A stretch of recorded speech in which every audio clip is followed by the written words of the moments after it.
Good evening, everyone. Am I audible and visible? Yes, sir. Yes, sir. Fine. So we are into data interpretation today. चलिए तो शुरू करते हैं data interpretation में. Basically अगर आप देखें LRDI नाम से दो ब्रॉडर कैटेगरी के क्वेश्चंस आपके सामने मिलेंगे, logical reasoning and data interpretation. Data interpretation basically logical reasoning का वो हिस्सा है जहां पर आपको कैलकुलेशन और नंबर्स का इंपैक्ट ज्यादा होता है. तो when I say data interpretation where you will be getting more calculation, when I say logical reasoning you will be getting more data and उस डेटा को एनालिटिकली वो आइडेंटिफाई करके आंसर्स निकालने हैं, where you won't be getting more calculations. ठीक है. सो जहां calculations का ज्यादा इस्तेमाल हो रहा है वो डीआई हो गया, जहां पर अगर आप कैलकुलेशंस कम कर रहे हो, ना के बराबर कर रहे हो, या फिर सीधा सीधा लॉजिकल है तो वो लॉजिकल सेक्शन में हो गया. दोनों में एक कॉमन बात है, वो ये है कि दोनों में एक डेटा दिया होता है. ठीक है. वो डेटा आपको दिया होता है स्ट्रक्चर अनस्ट्रक्चर्ड फॉर्म में, और उस डेटा के हिसाब से आपको क्वेश्चंस को एनालाइज करना है. बहुत हद तक ये रीडिंग कॉम्प्रीहेंशन जैसा ही है. आरसी में क्या होता है कि आपको एक पैसेज दिया है, वैसे यहाँ पर एक सेट दिया हुआ है, टेबल दिया हुआ है, ग्राफ दिया हुआ है, पाई चार्ट दिया हुआ है, व्हाटएवर इट इज. ठीक है. तो डीआई जब मैं बोलता हूं डेटा इंटरप्रिटेशन, ठीक है, तो यहां आपको ये ध्यान रखना है, डेटा इंटरप्रिटेशन बोलूं या मैं ब्रॉडली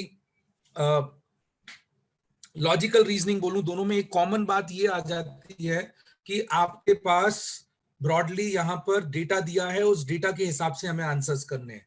सो जैसे मैथ्स के क्वेश्चन और इसमें इतना बड़ा डिफरेंस ये है कि मैथ्स में आपको अपने कॉन्सेप्ट्स को अप्लाई करना है. डीआई में भी कुछ कॉन्सेप्ट्स होते हैं, कुछ बेसिक चीजें होती हैं, बट ज्यादा इंपॉर्टेंट होता है डीआई में कि आप डेटा को कैसे एनालाइज कर रहे हो. इसलिए नाम ही उसका डेटा इंटरप्रिटेशन है. ठीक है. यहां स्पेसिफिकली नाम ही इसलिए दिया गया कि ये डेटा इंटरप्रिटेशन है. ठीक है. सो माय कंसर्न इज, ये जो टॉपिक है आप मान के चलिए बहुत ही क्रूशल है. ऐसा कोई एग्जाम नहीं है, ऐसा कोई भी एग्जाम नहीं है देश में जो एप्टीट्यूड बेस्ड है जिसमें डीआई और एलआर नहीं आते हैं. ठीक है. और ये टॉपिक रिक्वायर करता है लॉट्स ऑफ प्रैक्टिस. अभी मैंने कुछ रीजनिंग के लेक्चर्स लिया, like last lecture if I am not wrong input output, या मैंने इनइक्वालिटीज पे लिया था.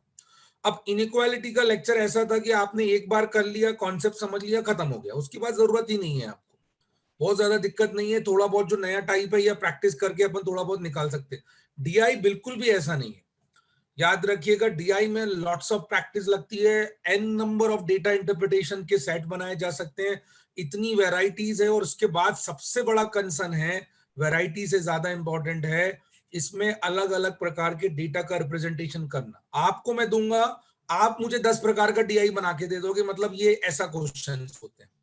तो इसलिए इन अ ब्रॉडर स्केल आपको ये बात समझना जरूरी है कि इसमें प्रैक्टिस बहुत रिक्वायर्ड होता है.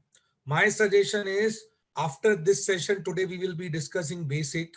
ठीक है ना, एक इंट्रोडक्शन अच्छा आपका हो जाएगा, बट जो advance lecture depending on your course आपके आगे आगे अलग अलग टाइप्स के होते जाएंगे, वो हम लोग करेंगे. माय कंसर्न इज, आप इसकी बहुत प्रैक्टिस कीजिए.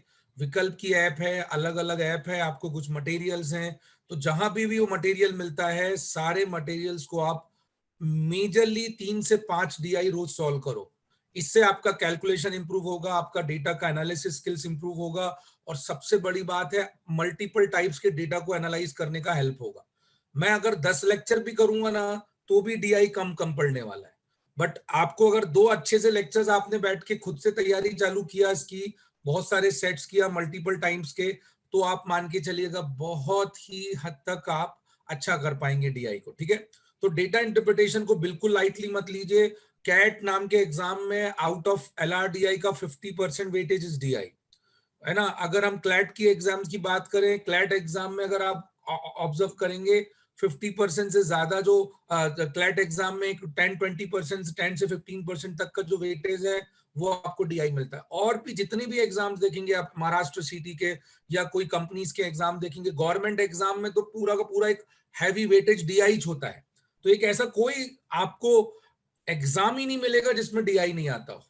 पर ये याद रखना, ये स्ट्रगल करता है। इसका सबसे बड़ा दिक्कत ये है, डेटा अगर आपने एनालाइज नहीं किया ढंग से तो ऐसा फंसाएगा आपको ये कि एक सेट में हो सकता है आप पूरे पूरा का पूरा टाइम ऑफ पूरे सेक्शन का टाइम खत्म कर दो।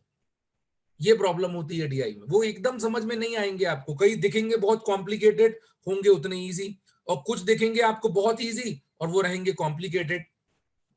आईपीएम में, बीबीए के एग्जाम्स में, मतलब आप कोई भी एग्जाम का नाम ले लीजिए, आईपीएम में तो जो आईएम्स के एग्जाम होते हैं, कैट ले लो या आईपीएम ले लो, आपको समझ में आएगा कि एक पूरा का पूरा सेक्शन है और उस सेक्शन में पूरा एक अच्छा खासा हैवी वेटेज है उसके अंडर पे। ठीक है, सो बहुत सारी बातें जो मैंने आपको बताई है वो उसको इसलिए भी डिस्कस किया हूं कि बहुत ज्यादा इंपॉर्टेंट है डीआई को समझना भाई। ठीक है, तो यहां पर टाइप में मैं अगर आपको देखूं जो आज हम लोग कवर करने वाले हैं, मेजरली जो टाइप्स होंगे ये अलग अलग टाइप ऑफ ग्राफ्स हैं बेसिकली। ठीक है, तो अगर आप ग्राफ का नाम देखेंगे तो हमारे पास ग्राफ कौन कौन से हो सकते हैं, टेबल हो सकता है। ठीक है, then we would have bar graphs. ठीक है, then we will have pie charts, then we will have line graphs. ठीक है, and then we will have mixed graph.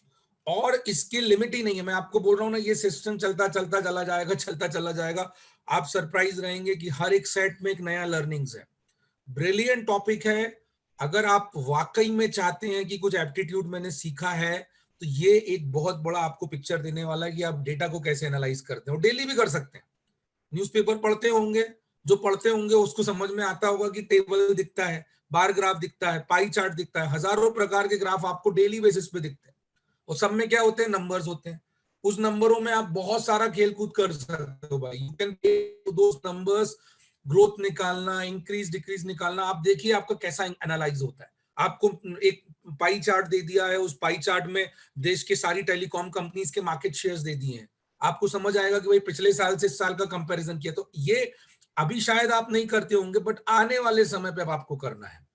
अगर आप ऐसा करेंगे आप पाई डेटा इंटरप्रिटेशन में अच्छा करेंगे और डीआई में अच्छा किया, मैं आपको गारंटी के साथ कह रहा हूं लगभग 100% में से 15 से 20% आपने सक्सेस पा लिया उस एग्जाम के लिए। ठीक है, तो इस तरीके से मल्टीपल टाइप्स होते हैं। अब मैं आपके सामने एक क्वेश्चन डिक्टेट कर रहा हूं और उसका डेटा मैं आपको दे रहा हूं। सभी लोग उस क्वेश्चन को अच्छे से लिख लीजिए, कॉन्सेंट्रेट करिएगा, और मैं रिपीट करूंगा एक या दो बार, बट मैं ये नहीं चाहूंगा कि आप 5-10 मिनट बाद मुझसे क्वेश्चन पूछे, that means you are not available. ठीक है, तो आप मुझसे सिंपल एक बार में पूरा पूछ लीजिएगा और उसके बाद हम लोग बेसिकली उसको कैसे सॉल्व करना है and then will move to the sheet.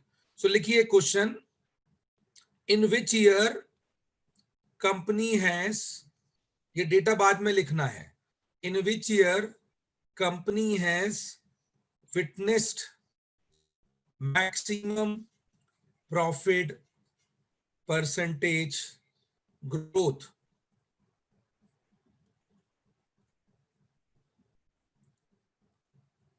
In which year company has witnessed maximum profit percentage growth?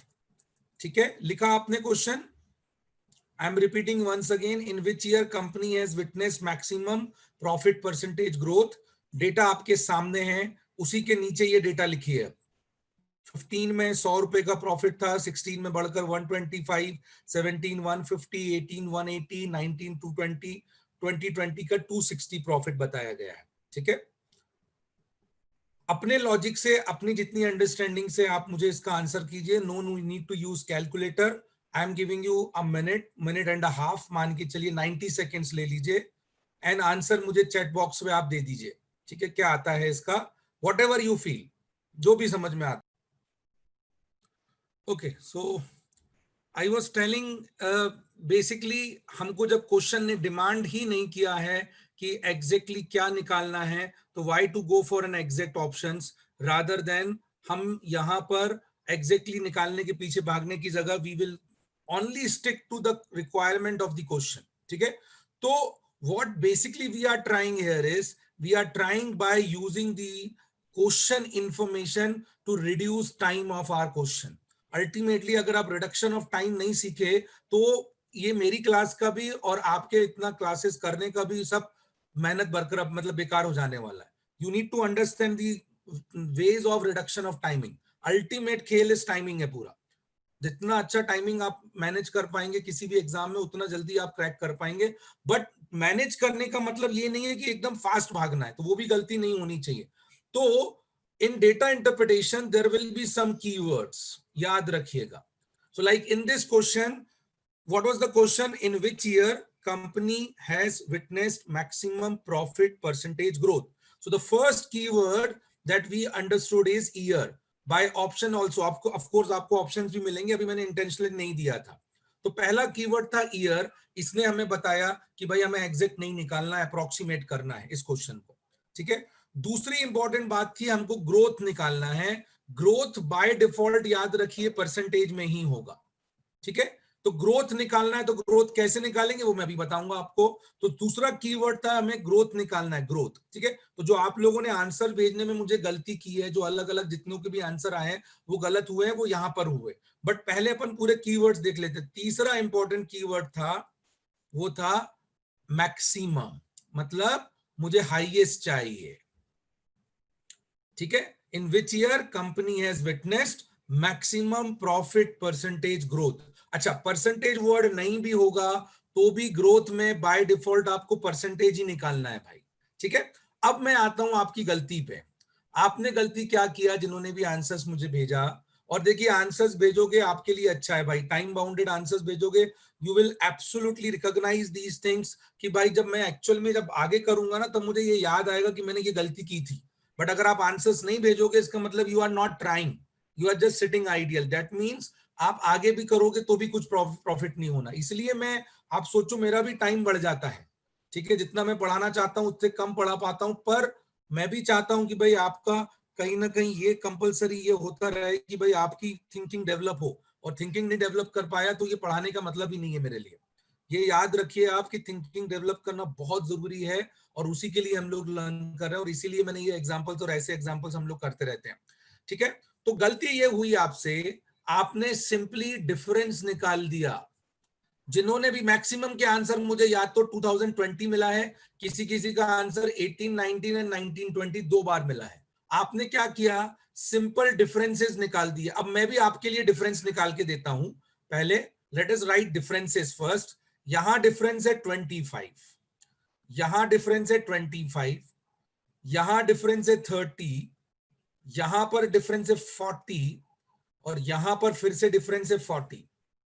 Now tell me, क्या आपको डिफरेंस पूछा था? जल्दी से यस और नो बताइए, फटाफट टाइप करके बताइए कि is it what they are asking और they are asking something different. Yes और नो बताइए। Very good,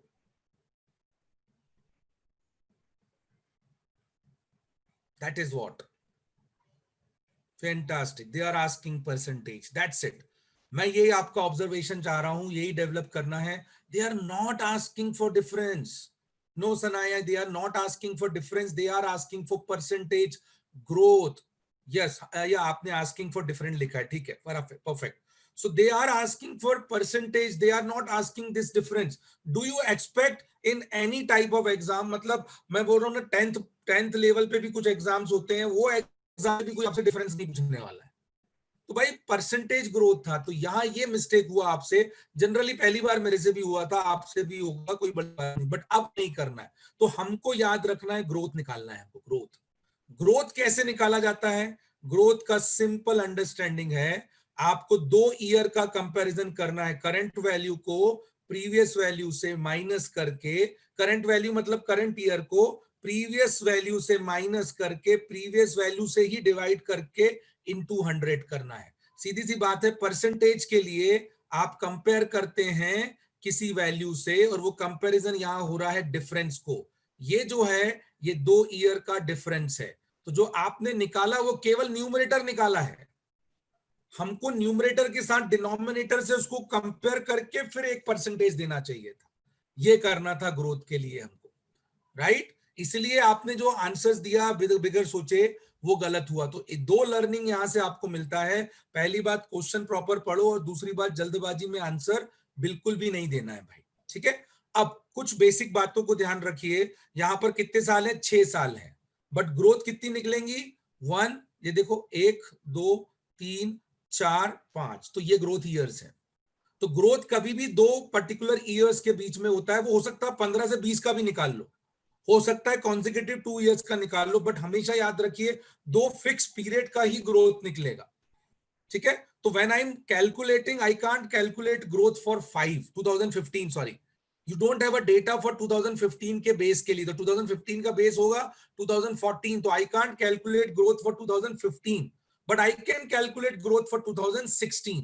So whenever I am calculating growth for 2016, 125 which is the value, so 2016 के growth के लिए my base year will be 2015. So base year को हम previous year के नाम से बोला है, don't get confused, moreover that they are all synonyms, ठीक है। So 2016 का growth के लिए my base year is 2015, 2017 के growth के लिए my base year is 2016, 18 के लिए 17 and so on and so forth, ऐसे निकाला जाएगा ये। अब ये हो गया बेसिक कॉन्सेप्ट जो आपको पता रहना चाहिए। अब नेक्स्ट टाइम से आप ध्यान रखेंगे, I am pretty sure answer आपको वैल्यू में नहीं ग्रोथ परसेंटेज में निकालना है। ये पहला मिस्टेक अपन ने निकाला। दूसरी बात, जैसा मैंने आपको बोला ना कि ईयर और मैक्सिमम के कारण ये हमें बिल्कुल हिंट दे रहा है कि भैया एग्जैक्ट तो निकालो ही मत, don't calculate exact, just try and calculate approximate value, that's it. An approximation may be, I am teaching you one of the very finest method. I am writing here, this method is called comparison method, comparison of fractions method, ठीक है। तो comparison of fraction method that we are discussing today, वो कैसे होगा, आप कितना आसानी से कर सकते हो इस टाइप के क्वेश्चंस के लिए। just let us look at now what basically we are doing is we are just writing fractions at present and then we will compare, but उसमें से भी एक सबसे बड़ी अच्छी बात आप क्या कहेंगे, पहला जो ईयर है 15-16 मतलब 2016, इसका ग्रोथ तो बहुत ही आसान है। क्यों? क्योंकि इसका बेस ईयर 100 है और 25/100 into 100 करेंगे, कैन आई से स्ट्रेट अवे कितना परसेंट हो जाएगा ये 25%। तो कैसे निकाला मैंने 25, बेस ईयर इज 15, 15 का बेस मतलब वैल्यू उसकी 100, 100 से 100 कैंसिल किया, my value will be 25%। Very simple, easy था, निकाल के रख लिया हमने। But what about the other numbers? Now let us look at the other numbers also.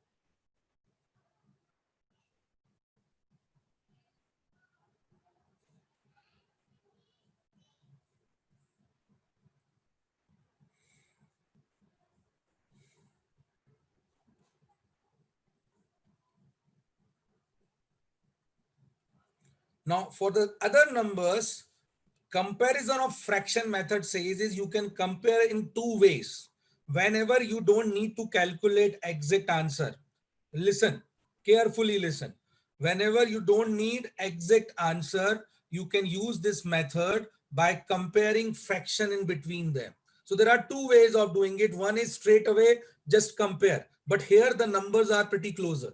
So the other thing is, other way around is एक कोई value को निकाल के बाकियों को उससे कंपेयर करके हम लोग कैलकुलेट करते हैं।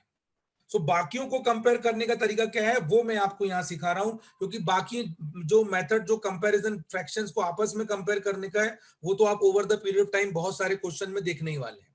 धीरे धीरे वो अपने को समझ में आ जाएगी। एक सिंपल सा एग्जांपल जो मैं अभी आपको बोल रहा था, मान के चलिए 15/25 लिखा होगा एंड 15/20 लिखा होगा। Can anybody tell me which is greater? दोनों का न्यूमरेटर सेम है, which one will be greater, 25 base वाला या 20 बेस वाला? 25।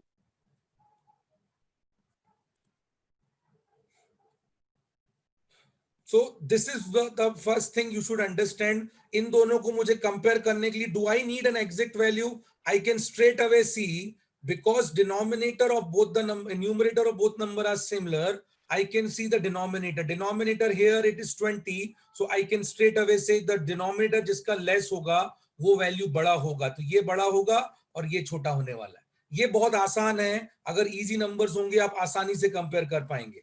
सो अगर आपको ऐसा लग रहा था कि पहला वैल्यू और दूसरे वैल्यू में सेम ही परसेंटेज है, तो वो मिथ यहां से कैलकुलेट होते समय निकल जाने वाला है। Now what we need to do is basically 25 upon 125 है ये वैल्यू। अब आई डोंट नो और I don't want to calculate what exactly the value is. अब हम क्या करने वाले हैं, we will be using this 25%। ये हमारा हथियार है, इससे हम इस्तेमाल करेंगे और आगे सबसे कंपैरिजन करने वाले हैं। Now what we can do is 25 upon 125 is basically whatever be the number it could be, हम इसको इग्नोर कर रहे हैं, हम सिंपली डिनोमिनेटर को 125 रखते हैं and then we will calculate कि उस वैल्यू का 25% क्या है। ठीक है, 25%। तो why we are doing 25% only, because अगर मैंने 25% निकाला और न्यूमरेटर पे मेरे इस वैल्यू से ज्यादा आया तो ही ये 25% से ज्यादा होगा। अगर मेरा न्यूमरेटर इस वैल्यू से कम आया, जो ओवरऑल वैल्यू है, इसका मतलब है कि 25% उस वैल्यू से अगर कम आया तो अपना ये वाला वैल्यू बड़ा हो जाएगा, और अगर ज्यादा आया मतलब 25% कुछ ज्यादा नंबर है, हमारा वैल्यू 25% नहीं है, उससे कम हो गया, ये मतलब निकल के आ जाएगा। तो 125 का 25%, अब 25% best thing is you can say it is 1/4, एक चौथाई है, तो एक चौथाई करना है मुझे 25% के लिए। बहुत सिंपल सी बात है, मैं भी बहुत ज्यादा रेसिप्रोकल्स वगैरह नहीं ले रहा हूं, सीधा आप देख सकते हो। तो 1/4 करना है इस नंबर का। So what will B 1/4?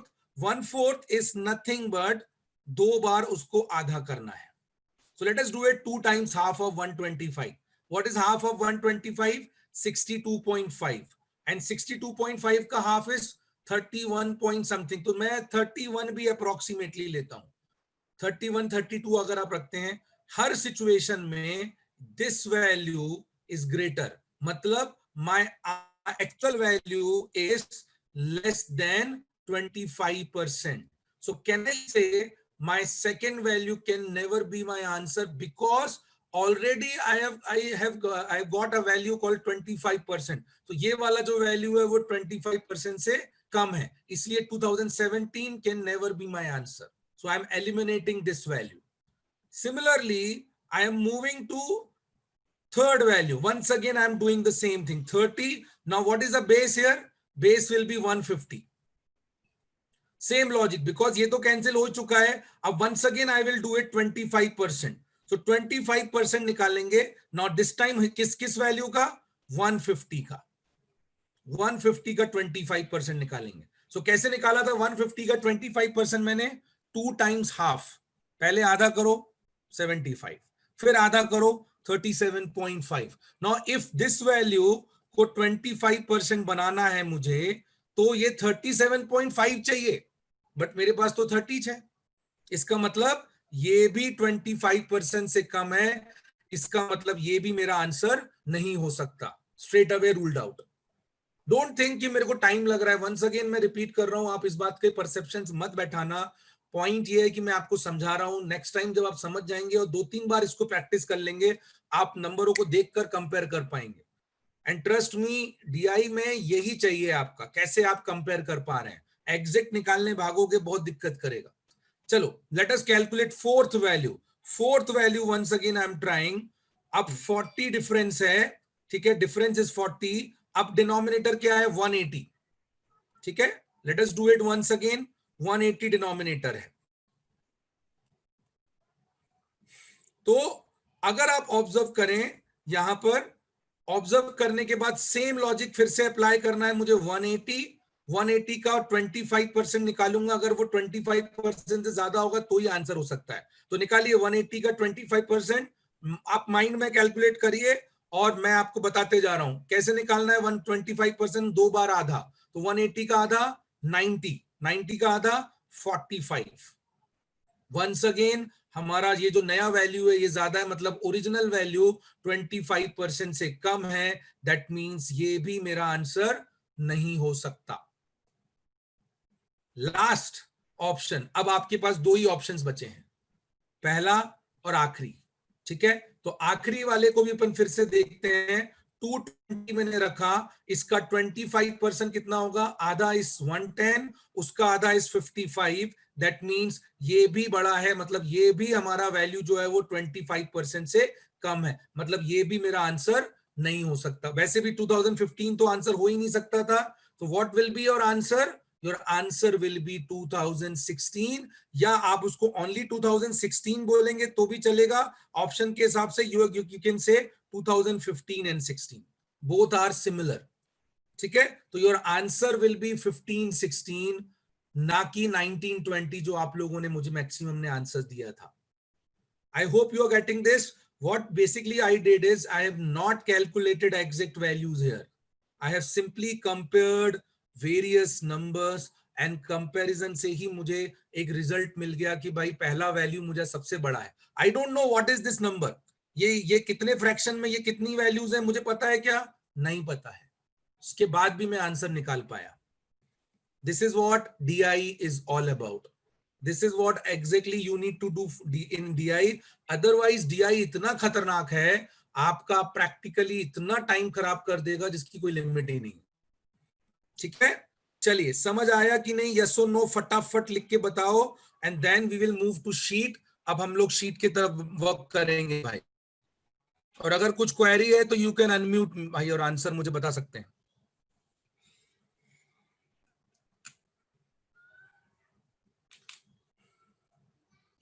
बाकी लोगों को क्या मुझे निमंत्रण देना पड़ेगा?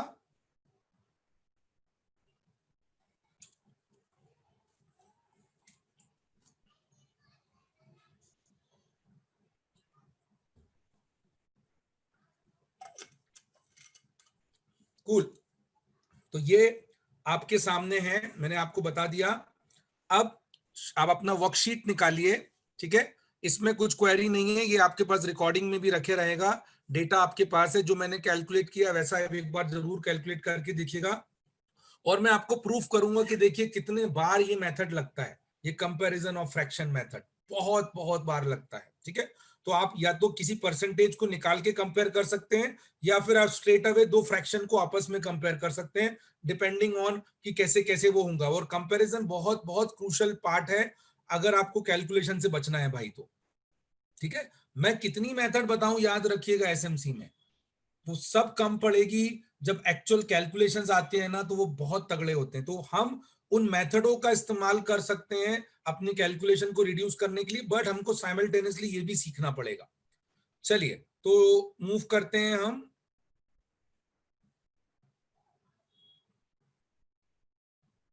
वर्कशीट निकालिए आपका,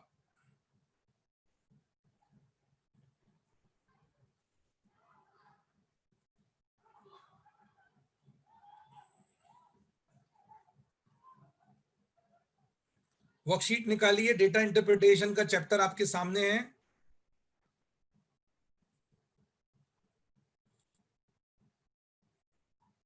page number I think Arya ने मुझे बताया 28।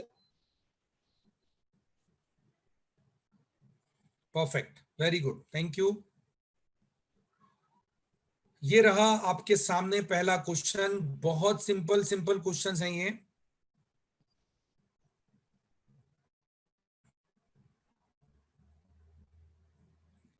पहला क्वेश्चन बेस्ड है सिंपल से टेबल पे, अलग अलग फॉर्मेट के हम लोग टाइप करेंगे आज।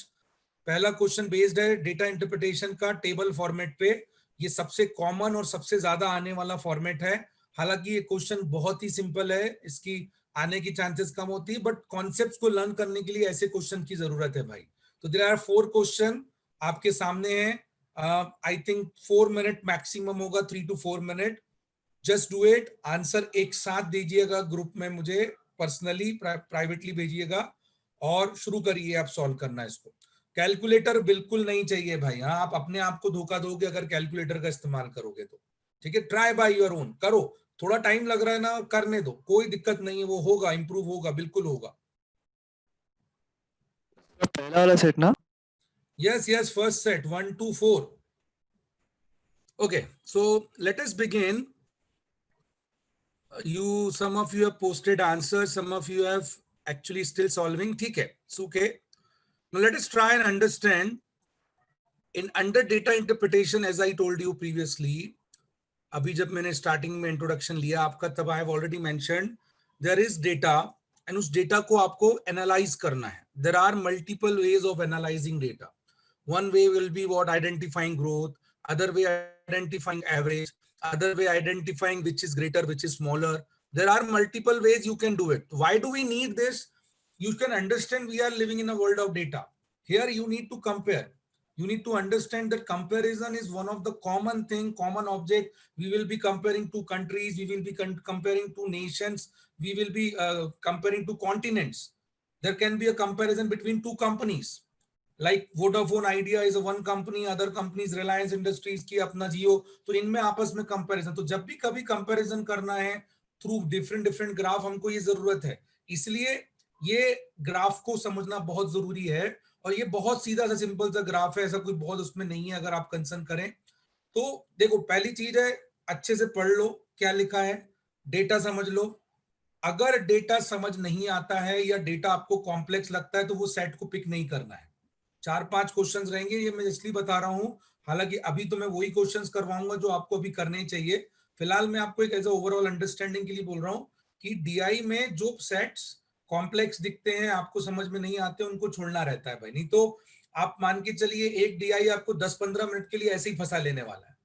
इसमें एक प्रकार का ना एक जाल के जैसा होता है, मतलब दलदल के जैसे होता है, एकदम फंस जाते हो आप, फिर निकलना मुश्किल हो जाता है. स्मार्टली अगर एंटर करोगे तो बराबर टाइम पे एग्जिट भी कर जाओगे, और एग्जिट नहीं कर पाए ना तो पूरा पेपर खराब कर देगा ये आपका. ऐसा क्वेश्चंस होते हैं कई बार.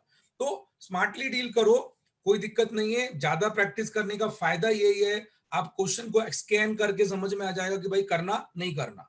और मैं आपको अश्योर कर रहा हूं, कोई दुनिया का इंसान ऐसा नहीं है जो 100% डीआई के क्वेश्चन सॉल्व कर सकता है उस स्पेसिफिक टाइम पे. हाँ, अगर मैंने आपको बोला जाओ 4 घंटे में कर लेना, भाई सब कर लेंगे, मैं भी कर लूंगा, आप भी कर लोगे. पर अगर मैंने बोला कि भाई 4 सेट सॉल्व करना है और वो 4 सेट्स के लिए आपको मैंने 40 मिनट दिए हैं मैक्सिमम, ट्रस्ट मी 40 मिनट में नहीं हो पाएंगे, या 30 मिनट दिए, 20 मिनट दिए, वॉट एवर इट इज. ठीक है. सो ये कुछ बेसिक बातों को दिमाग में रखिए. मैं इसलिए इतना डिटेल बोलता हूं क्योंकि मेरे को मालूम है ये इसमें आप फंसना चालू करोगे, और वो निकालने के लिए मैं आपको मेरी बात याद रहनी चाहिए. निकलना जरूरी है वहां से, नहीं तो फंस गए तो फिर वो आपको लगेगा कि भाई क्यों कर रहे हैं हम. ठीक है. तो डीआई में यहां पर बहुत ही सीधा सा टेबल है, कुछ भी डेटा आप कॉम्प्लेक्स नहीं है. सबसे खास बात यहां पर आपको दिख रही होगी कि भैया ये 4x5 का टेबल है. 5 दिन है और 4 लोगों के लिए है. ठीक है. तो 4 लोगों के लिए 5 दिन अगर आप ऑब्जर्व करें, बहुत छोटा सा डेटा है. मैं आपको बोल रहा हूं इससे भी बड़े बड़े चार्ट होंगे, बड़े बड़े टेबल्स होंगे जहां से आपको कैलकुलेशन की दिक्कत होगी. ठीक है. तो यहां पर ये सेट करने लायक है, ये इसका डेटा देखकर ही समझ में आ गया. अब मेरे पास की 4 क्वेश्चन है, एक बार क्वेश्चन में गो थ्रू कर लेते हैं. हाईएस्ट पॉइंट चाहिए थर्सडे का, एवरेज निकालना है, यहाँ परसेंटेज निकालना है, फिर हाईएस्ट परसेंटेज दोबारा निकालना है. तो इस टाइप के क्वेश्चन है, मतलब क्वेश्चन का टाइप बहुत जनरल है, डेटा भी बहुत ईजी है, मुझे ये सेट कर लेना चाहिए. ठीक है. तो 1 by 1 we will solve questions. सीधा सा बात है, 4 लोगों का 5 दिन के मार्क्स दिए हुए, ये इसका शॉर्ट है. ठीक है. इससे ज्यादा इसको पढ़ने की जरूरत नहीं है, खत्म हो गया. इस टेबल से ही लेंगे अपन. तो पहला क्वेश्चन सबसे आसान है. Who got the highest point on Thursday? So when I am saying Thursday, ये वाला कॉलम आपको चेक करना है. अब यहां पर सबसे हाईएस्ट कौन सा है? 425. तो your answer will be straight away Somesh. इससे आसान कुछ नहीं हो सकता है भाई. ठीक है. इनमें सबसे हाईएस्ट सोमेश है 425. That's it. तो पहला question is done. Second question is again very very simple. Average of Somesh के मार्क्स का. तो एवरेज ऑफ सोमेश के मार्क्स का क्या होगा भाई? कैसे निकालेंगे एवरेज? एवरेज कैसे निकालते हैं बचपन से, इसमें मेरे को कोई एवरेज का कॉन्सेप्ट पढ़ाने की जरूरत नहीं है, आप समझ सकते हैं. सोमेश का एवरेज निकालने के लिए मुझे 450, 360, 380, 425 एंड 400 को ऐड करना है. ठीक है. अब आप इसको ऐड करिए. ऐड करने के बाद divide by how many months, how many days? 1 2 3 4 5. ठीक है. तो 5 डेज से इसको डिवाइड करना है. एज सिंपल एज दैट आपका आंसर आ जाएगा. अब अगर आप जोड़ने में गलती करोगे बेसिकली, तो मैं कुछ भी नहीं कर पाऊंगा भाई, मेरी लिमिट है. मैं आपको कॉन्सेप्ट बता सकता हूं, कैलकुलेशन आपको करना है, और मैं ये भी बता रहा हूं कि कम से कम कैसे करना है. बट एग्जैक्टली मैं ही कर दूंगा तो वो तो पॉसिबल ही नहीं है ना, वो तो आपको सीखना पड़ेगा. 450 प्लस 360 प्लस 380 प्लस 420 प्लस 400 कितना होता है? 2015। 2015। तो सीधा सीधा डिवाइड करना है, 5 4 जा 0, 5 3 जा, तो your answer will be 403 as your average. ठीक है, so these are the two easiest questions. I personally feel ये लकी हो गए आप, ऐसा कोई क्वेश्चन आएगा तो। ये केवल अपनी इंट्रोडक्शन चल रहा है इसलिए अपन इसको लर्न कर रहे हैं। ठीक है, सभी मैं यहाँ पे बिल्कुल इंट्रोडक्शन के हिसाब से इसको आपको दे रहा हूं भाई, अंडरस्टैंडिंग। अब आता है थर्ड क्वेश्चन। ऐसे क्वेश्चंस को सीखना हमारे लिए जरूरी है, ऐसे क्वेश्चंस को डील करना हमारे लिए बहुत जरूरी है। ठीक है, तो क्या करना है बेसिकली, अगर आप ऑब्जर्व करें, थर्ड क्वेश्चन मैंने अच्छे से पढ़ना है पहले। Highest increase percentage in the point of any person for the given week. अब हाईएस्ट इंक्रीज परसेंटेज, तो परसेंटेज बोले थे से ही वो आपके लिए ग्रोथ ही है भाई। ठीक है, परसेंटेज बोले तो ग्रोथ ही है, केवल कुछ स्पेसिफिक कंडीशन में वो दो अलग अलग वैल्यू को कंपेयर करेगा, बट अगर इंक्रीज डिक्रीज बोला है मतलब ग्रोथ ही निकालना है आपको। तो जो पिछला हमने एग्जांपल लिया वही करना है इसमें। बस मुझे इतना बताइए आपके हिसाब से, मान के चलिए प्रकाश का मैं निकाल रहा हूं, प्रकाश के लिए, तो मुझे Monday to Tuesday, Tuesday to Wednesday, Wednesday to Thursday, Thursday to Friday करना है, या सीधे मंडे टू फ्राइडे करना है? तुक्का नहीं मारना, सोच के बताओ इस बात को। Monday to Tuesday, Monday to Tuesday, Friday. Good Ishaan. और किसी का कुछ कहना है? पता कैसे चला Monday to Friday? Sir highest value point है तो फ्राइडे का हाईएस्ट वैल्यू पॉइंट है, ऐसा इसलिए। नहीं शिवानी, ऐसा नहीं है बेटा, कुछ लिखा है क्वेश्चन में, हाईएस्ट लोएस्ट से कोई लेना देना नहीं है। कुछ ऐसा लिखा है क्वेश्चन में जिस कारण से ये क्वेश्चन आसान भी हुआ, और मुझे Monday to Tuesday, Tuesday to Wednesday, Wednesday, जैसे अपन ने पिछले क्वेश्चन में क्या किया था एग्जांपल में, मैंने आपको पूरे चारों साल 6 साल में से 5 साल का निकाल के दिखाया था अलग अलग। यहां पर मुझे क्या करना है, तो यहां पर आपका कहना है कि भाई सीधे Monday to Thursday, Monday to Friday निकालना है। यस मृणाल, वेरी गुड बेटा, ये ऑब्जर्व करना जरूरी है। तो मैंने बोला ना कीवर्ड्स, आपको मेरे जैसे हर बार लिखने की जरूरत नहीं है बेटा, ध्यान रखिए, आपको अपने दिमाग में बैठाना है। पहला कीवर्ड था ये वीक, इसने ना केवल मेरा क्वेश्चन आसान बना दिया, बट मुझे इंकरेज किया कि भाई ये क्वेश्चन मुझे सॉल्व करना चाहिए। ये वीक की जगह अगर डे लिखा होता ना, तो आप प्रैक्टिकली मालूम है कितना डीआई कितना कैलकुलेट कर रहे होते थे?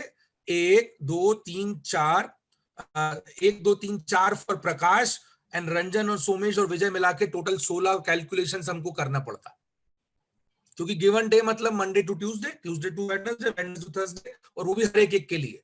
बट जैसे ही गिवन वीक बोल दिया, हमारे को पास केवल 4 बार कैलकुलेशन करना पड़ेगा मैक्सिमम, दैट्स इट। प्रकाश का एक, रंजन का एक, सोमेश का एक, विजय का एक। अब दूसरा कीवर्ड कौन बताएगा? दूसरा कीवर्ड क्या है? What is the second important keyword? Second important keyword is increase. Now, why this is very very important to judge? ठीक है, आप थोड़ा सा समझिएगा। Prakash Monday to Friday increase हो रहा है, इसका निकालना पड़ेगा। Ranjan Monday to Friday increase हो रहा है, निकालना पड़ेगा। But what about Somesh? Somesh का मंडे टू फ्राइडे डिक्रीज हो रहा है। Vijay Monday to Friday decrease हो रहा है। तो अब देखो हमारा टास्क कैसे रिड्यूस होते चला जा रहा है। अगर आप ऑब्जर्व करें, मुझे 4 में से भी 2 ही को निकालना है, प्रकाश एंड रंजन, दैट्स इट, और कुछ भी नहीं निकालना है। क्लियर है? और तीसरा मेरा क्लियर कट जो कीवर्ड है वो है हाईएस्ट। अब इस इंक्रीज में से भी जी तो सेकेंड कीवर्ड है, सॉरी यहां पर ये हाईएस्ट है, हाँ इंक्रीज है, एंड थर्ड कीवर्ड है आपका हाईएस्ट। तो अगर यहां इंक्रीज नहीं लिखा होता, केवल हाईएस्ट परसेंटेज बोला होता, या डिक्रीज इंक्रीज दोनों होता, या ग्रोथ लिखा होता, तो उस सिचुएशन में तो सोमेश विजय भी निकाल रहे होते थे आप। बट बिकॉज यहां पर इंक्रीज लिखा था, तो हमने केवल किसका निकालना है? प्रकाश एंड रंजन का, और उसमें से भी हमें क्या निकालना है? हाईएस्ट। तो इनमें से भी जो बड़ा वैल्यू होगा वो मेरा आंसर होगा। ठीक है, अब देखो सॉल्व कैसे किया जाता है। मंडे फ्राइडे, सीधे मंडे किसका निकालना है? प्रकाश। ठीक है, मंडे में प्रकाश कितने हैं 350, 350। फ्राइडे कितना है 415। ग्रोथ निकालना है परसेंटेज, कैसे निकालेंगे, दोनों का difference, what is the difference here 65। और किससे कंपेयर करेंगे हमेशा, प्रीवियस वैल्यू से। What is previous value 350। इसको क्या करेंगे इनटू 100।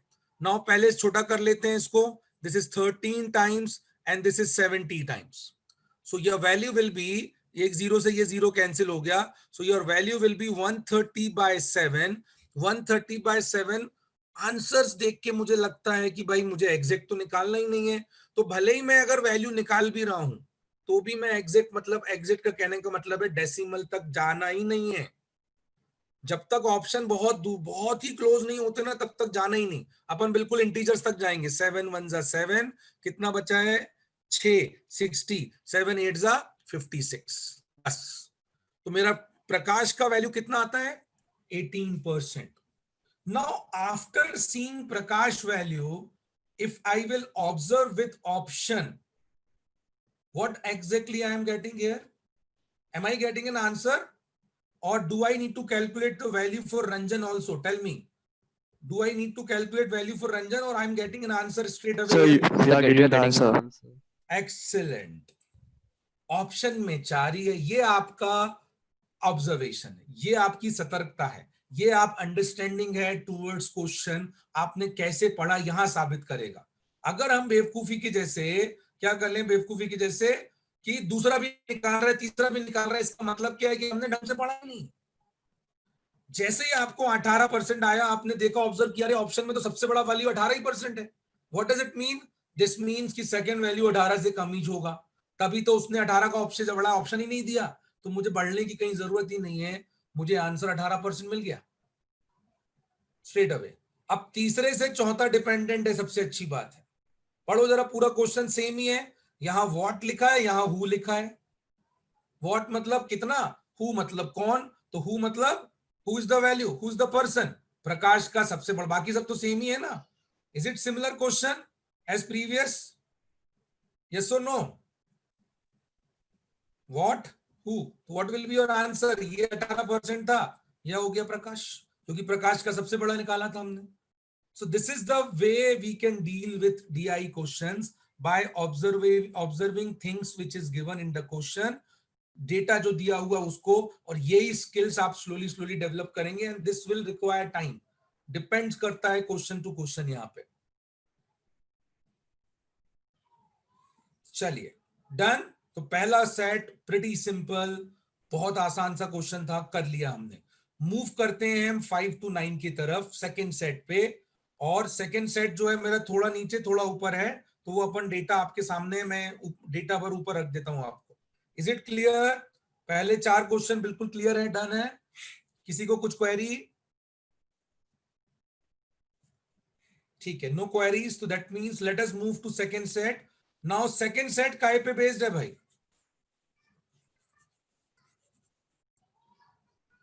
सेकंड सेट में कौन सा सेट है बताइए, this is what we called as, this is we called as bar graph, ठीक है, बार ग्राफ्स, ये बार ग्राफ्स हैं भाई, बिल्डिंगें बनी हुई हैं। अच्छा, सेट देख के एक सबसे अच्छी बात क्या दिख रही है, आप मुझे बताएगा कोई, अनम्यूट करके कोई बताओ, सेट देख के एक अच्छी बात दिख रही है यहां पे, ऑब्जर्व करो, यही तो मैं ऑब्जर्व सिखा रहा हूं आपको। दिया है, हाँ क्या दिया है,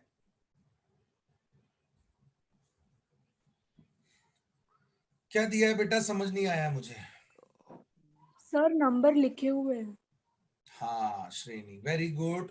अगर आप समझें, best part of this set is, जो कि जनरली लैक रहेगा, ये देखो सारे नंबर्स दिए हुए हैं, और नंबर भी डेसिमल में है क्या, इंटीजर्स में दिए हुए हैं, ये अपने आप में काफी है कि ये सेट इजी होने वाला है, दैट्स इट। ये ऑब्जर्व करते चलना है आपको, अगर ये नंबर्स नहीं दिए होते ना तो पहला अपना दिमाग वहीं फूट जाता कि भाई ये नंबर्स क्या है, फिर अपने को एक एक को स्केल के थ्रू, भले ही वो स्केलिंग देता भी तो भी आपको एक एक नंबर निकालना पड़ता। बार ग्राफ की ये बड़ी समस्या है, बार ग्राफ में भी और कई बार लाइन ग्राफ में भी, टेबल और पाई चार्ट में तो वैल्यू दिया ही दिया रहेगा, बार ग्राफ का ये बड़ा समस्या, बट ये क्वेश्चन इजी है, नंबर दिए हुए हैं, कोई दिक्कत नहीं। चलिए शुरू करो, 5 to 9, ट्राई 3-4 मिनट्स लीजिए एंड बताइए मुझे। So first question, after reading this data, you might have understood that this is pretty simple data. Jiten के 2 सब्जेक्ट के मार्क्स हैं अलग अलग 5 वीक्स में। The best part I already discussed is the numbers are available. So numbers available होने से task हमारा reduce हो गया, टाइम बहुत रिड्यूस हो जाएगा। और DI बेसिकली इसी पे जाना जाता है कि आपको कितना टाइम लग रहा है, रादर देन कितना भयंकर डेटा है। वो तो सब चीजें उसके बाद होगी। अगर टाइम आप बचा पा रहे हैं तो बड़े से बड़ा डेटा भी कैसा भी रहे फिर अपने लिए कोई दिक्कत नहीं है। ठीक है, तो अभी फिलहाल डेटा अपना काम अच्छा है, इजी है, तो अपन टाइम बचा लेंगे यहां से, ऐसा लगता है मुझे। 5th is the easiest question. I think सभी को, most of you might have got this answer. How many instances Jitin got more marks than science and maths? तो आपको साइंस का मार्क्स मैथ्स से ज्यादा चाहिए। मतलब ब्लैक वाला जो बिल्डिंग है वो ग्रे वाले बिल्डिंग से कितनी बार बड़ा है ये निकालना है। तो हम देखेंगे पहली बार यहाँ पर है first week, second week, third week, fourth week, but 5th week में नहीं है। तो how many instances? There are 4 instances ऐसा हो रहा है। So this is first basic question. ठीक है, तो ये आपको याद रखना है। पहला यहाँ पर जो क्वेश्चन था वो सबसे आसान था। ठीक है, अब इसके बाद वाला क्वेश्चन फिर से वही आ गया जो अभी तक हम कर रहे थे। अगर आप ऑब्जर्व करें, क्या कर रहे थे? ग्रोथ निकाल रहे थे। फिर से इसने ग्रोथ ही निकालने को बोला, बट स्पेसिफाई किया है कि फर्स्ट वीक में मैथ्स के mark approximately what percent less than science. तो अब इनने फर्स्ट वीक से सेकेंड वीक में नहीं किया, फर्स्ट वीक के 2 वैल्यू को कंपेयर करने के लिए बोला है। तो ये दोनों वैल्यूज को कंपैरिजन करना है हमको। अब यहां ये ध्यान रखिएगा, परसेंटेज के लिए हमेशा याद रखिए एक न्यूमरेटर चाहिए, डिनोमिनेटर चाहिए। जब एक को दूसरे से कंपेयर करना है तो न्यूमरेटर जो होता है वो डिफरेंस होता है। ठीक है, हमेशा डिफरेंस होगा जिन भी 2 वैल्यूज को करना है आपको। सो डिनोमिनेटर क्या होगा? तो डिनोमिनेटर के लिए याद रखना है ये जो देन वर्ड लगा है ना, देन, ये कीवर्ड है अपना। सो देन के बाद जो लिखा होगा वो आपका डिनोमिनेटर होगा। तो देन के बाद क्या लिखा है यहाँ पे? साइंस, तो साइंस आ जाएगा। डिफरेंस किसका निकालेंगे? मैथ्स एंड साइंस का, बिकॉज मैथ्स एंड साइंस का डेटा दिया हुआ है आपको। तो 85 और 70 में मैथ्स एंड साइंस का डिफरेंस, एंड कंपेयर करने के टाइम पे जो कंफ्यूजन है वो भी मैंने निकाला आपका। देन के बाद जो लिखा हुआ है वो डिनोमिनेटर आ जाएगा, साइंस। तो एक्चुअली हमारा क्वेश्चन अब ऐसा बन गया, मैथ्स का वैल्यू माइनस साइंस का वैल्यू डिवाइड बाय साइंस का value and that multiplied with 100। Pretty simple now. 85 minus 70 upon 85 into 100 की जरूरत पड़ेगी तो करेंगे, अदरवाइज इसको वैसे ही एडजस्ट करेंगे अपन। तो दिस इज 15/85 इंटू 100। ठीक है, 5 से कैंसिल हो रहा है ये 3 टाइम्स, ये 17 टाइम्स। ठीक है, तो अगर आप ऑब्जर्व करें 100 का जो है 17 के 6 टाइम के नियर जाता है। ऑप्शन देख के ही मुझे समझ में आ गया कि अप्रोक्सीमेशन निकालना है। 17 6 102 होता है, बट आपको 6 की जगह पे अगर 17 6 102 होता है तो 102 की जगह 100 है तो अपना अप्रोक्सीमेटली 6 गुना है मान के चलिए, और 6 और यहां मल्टीप्लीकेशन है बीच में, तो 6 into 3 हाउ मच? 18%। ठीक है, what does it mean? My answer will be approximately 18% of this number. Again what? Same thing we did जो हमने पिछले 2 बार से करते चले जा रहे थे, बट कैलकुलेशन देखो हम लोग कैसे करेंगे वो मैं बताते जा रहा हूं। Is it clear? कैसे मैंने डिनोमिनेटर लिया, क्या लिया? यहां कंपैरिजन करना था। हमेशा न्यूमरेटर में डिफरेंस आएगा और डिनोमिनेटर में जो वैल्यू आएगी वो हमेशा देन के बाद वाली आएगी, उससे कंपेयर करेंगे। तो इससे अपना कॉन्सेप्ट चल हो गया। अब नेक्स्ट टाइम से ये तो आपको पता है, तो इसकी कोई जरूरत नहीं है, स्ट्रेट अवे हम यहां से चालू कर सकते हैं अपना क्वेश्चन। ठीक है, थर्ड क्वेश्चन 7th, इसका आंसर 18% हो गया। Third question, third, what about third question?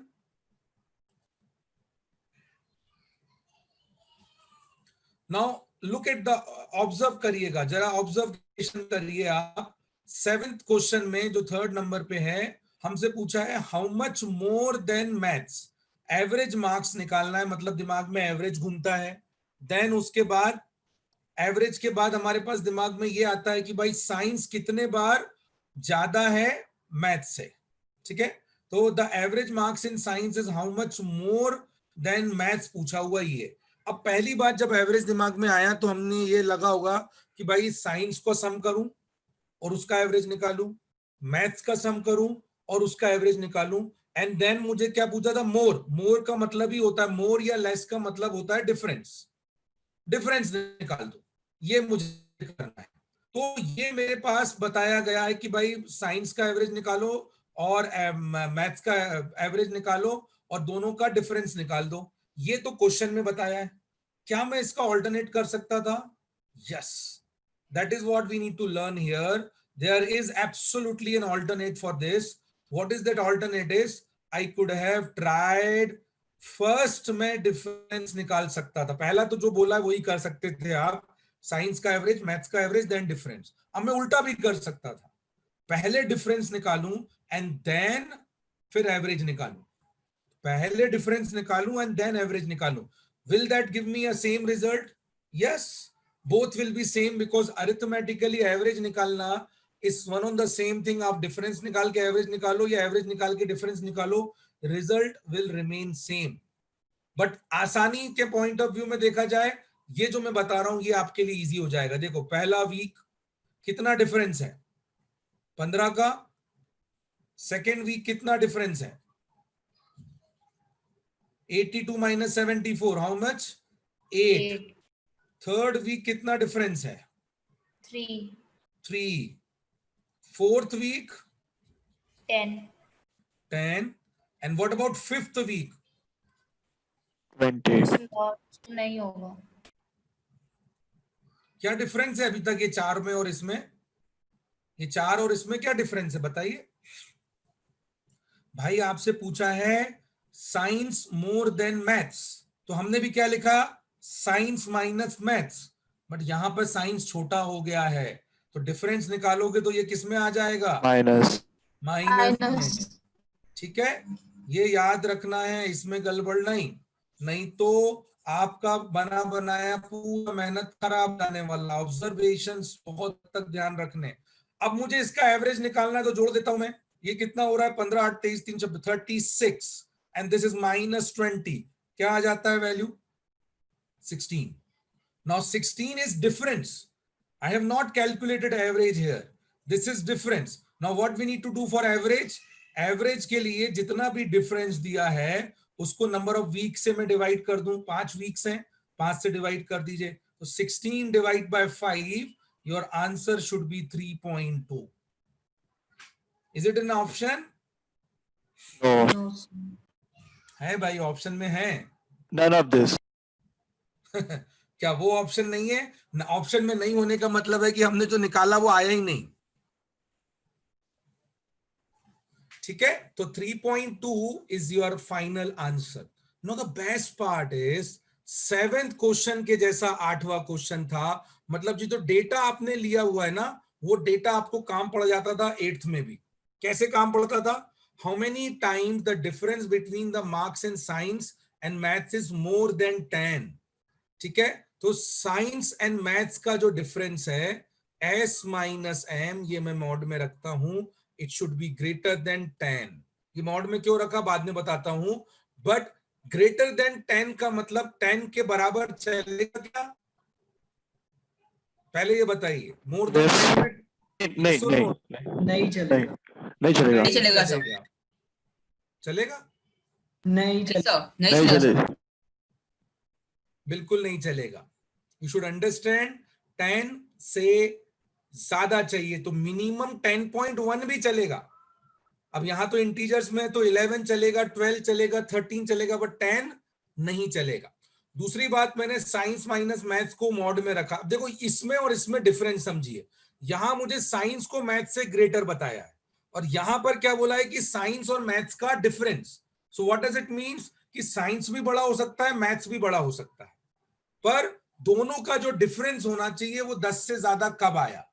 तो मुझे सिंपल इन चार्ट का डिफरेंस निकालना था, जहां जहां 10 से ज्यादा है वो मेरा आंसर होता, जो कि ऑलरेडी हमने किया हुआ है।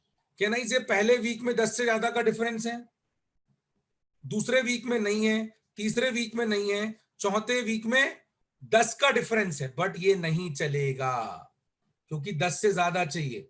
अब 5वें वीक में भले ही यहाँ -20 चलेगा। लिखा हो हमने, पर ये क्यों चलेगा? क्योंकि डिफरेंस कितना है? मोर देन 20 का। 10, और हमको 10 से ज्यादा का डिफरेंस चाहिए था। तो कितने ऐसे बार हो रहा है? एक हो रहा है पहले वीक में और एक हो रहा है 5वें वीक में, मतलब 2 बार। आपके पास ऊपर आंसर दिख रहा होगा आपको, 2 बार ऐसा हो रहा है जब डिफरेंस जो है वो 10 से ज्यादा होता। अच्छा मुझे बताइए, अगर यहां मोर देन की जगह एटलीस्ट मोर देन लिखा होता तो आपका आंसर क्या होता? 3। एक्सीलेंट। एटलीस्ट मोर देन का मतलब होता है 10 या 10 से ज्यादा, मतलब 10 भी आ जाता या 10 से ज्यादा भी चलता। तो उस सिचुएशन में हमारा ये वाला वैल्यू भी आंसर बन जाता था, तो 3 हो जाते थे। ठीक है, याद रखना इस बात को। और यहां डिफरेंस हमको उनका एब्सोल्यूट डिफरेंस पूछा था, यहां पर मुझे साइंस और मैथ्स का डिफरेंस, मतलब साइंस को बड़ा बताया था मैथ्स से, तो ये दोनों में डिफरेंस हो गया। ठीक है, आखिरी question, what is the last question? क्या है भाई? If the maximum marks in any subject is 100, then what is the percentage marks in science by the students in this week? Brilliant. अभी अभी मोस्ट ऑफ यू आपका result आया है marksheet में। यही करते हैं हम लोग रिजल्ट में, मार्कशीट में जब रिजल्ट आता है तो क्या करते हैं मुझे बताइए?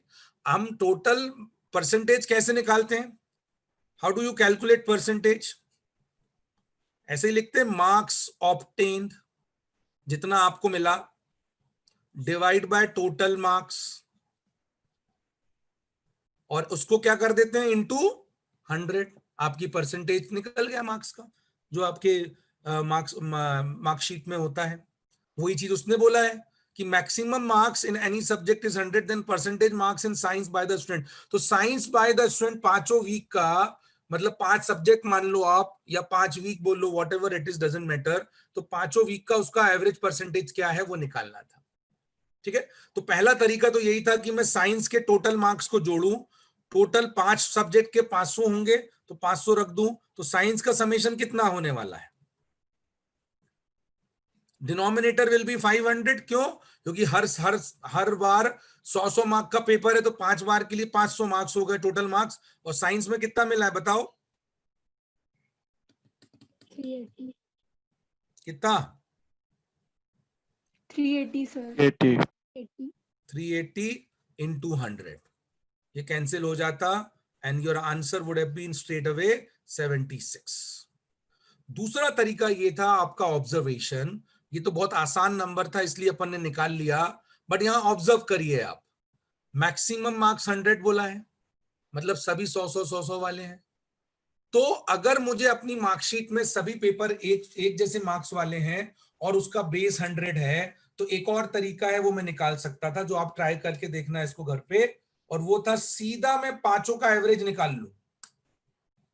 5 का एवरेज निकालने से क्या होगा? बिकॉज सबके 100 मार्क्स हैं, ऑटोमेटिकली देखो आप, ये 0 कैंसिल हुआ कि नहीं हुआ? ये कैंसिल हुआ। तो अल्टीमेटली मैंने डिवाइड क्या किया? 5 से डिवाइड किया। 5 से डिवाइड कब करूंगा? जब एवरेज निकालना है। तो वो इसलिए हो पाया क्योंकि मैक्सिमम मार्क्स सेम है और 100 है। अगर मैक्सिमम मार्क्स 100 नहीं होते या सेम नहीं होते, तो फिर अपन ने ये जो किया है यही करना है। मतलब मैं इसलिए ये बता रहा हूं कि ये कभी फेल नहीं होगा, बट कुछ क्वेश्चनों में कई बार अपने लॉजिक को भी अप्लाई करके टाइम बचाने के लिए ऑब्जर्व करके हम लोग देख सकते थे कि सीधा एवरेज निकाल देते तो भी चलता था, आंसर वही आता था।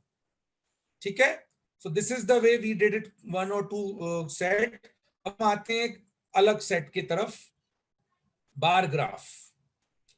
इसको मैं रफ कर दूं? यस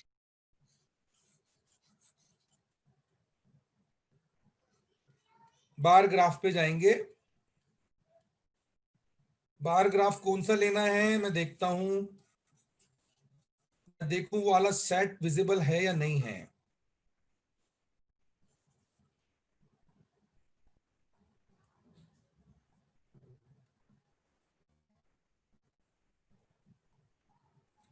जस्ट अ सेकेंड यार, अगली शीट पे जाना पड़ेगा मुझे।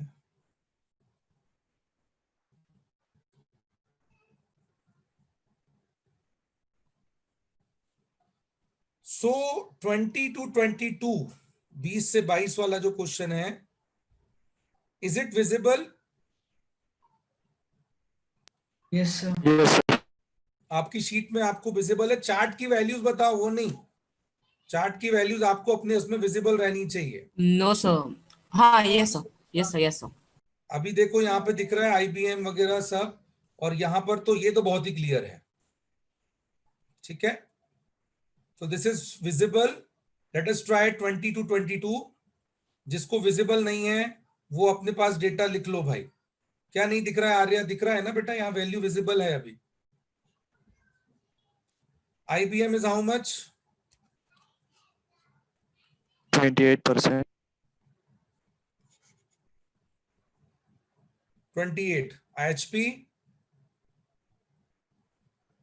HP 6, Apple 14, Texas 8, 8. And others Candy 30. लिखा हुआ 30. 6, other is 30 and Commodore is 8। 8. ये सेट बहुत ही ब्रिलियंट है, ऐसे सेट्स करवाना मेरा पर्पस है आपको। ऑल्दो 3 ही क्वेश्चन है, 2 पाई चार्ट्स हैं, बट सबसे बड़ी बात, खास बात यहाँ पर यह है, आपको डेटा को समझना है। थोड़ा सा अनस्ट्रक्चर्ड तरीके से लिखा हुआ है, और करते समय हमको अपने स्पेसिफिकली पूरी डेटा की लॉजिक को अप्लाई करना है भाई, ठीक है। तो आपको मैं 2-3 मिनट 4 मिनट का टाइम दे रहा हूं, अच्छे से पढ़ो। पढ़ने के बाद इसको ट्राई करो, और ट्राई करने के बाद अगर आपको कुछ क्वेरी रहेगी तो वो अपन फिर मुझसे पूछना भी, और मैं डेफिनेटली सॉल्व करवाऊंगा। Take 3-4 minute of it. चलिए, तो ऑब्जर्वेशन आपने किया होगा ये सेट को, ये सेट में अगर आप खास बात देखेंगे 2 पाई चार्ट है। हम ये अंडरस्टैंड कर सकते हैं कि जो वैल्यू होता है, value is equals to price into volume हो सकता है, राइट। वॉल्यूम ये कोई फॉर्मूला नहीं है, ये बेसिक अंडरस्टैंडिंग है। आप कोई भी पर्टिकुलर एग्जांपल ले सकते हैं, अपने घर का डेली नीड्स का एग्जांपल ले सकते हैं।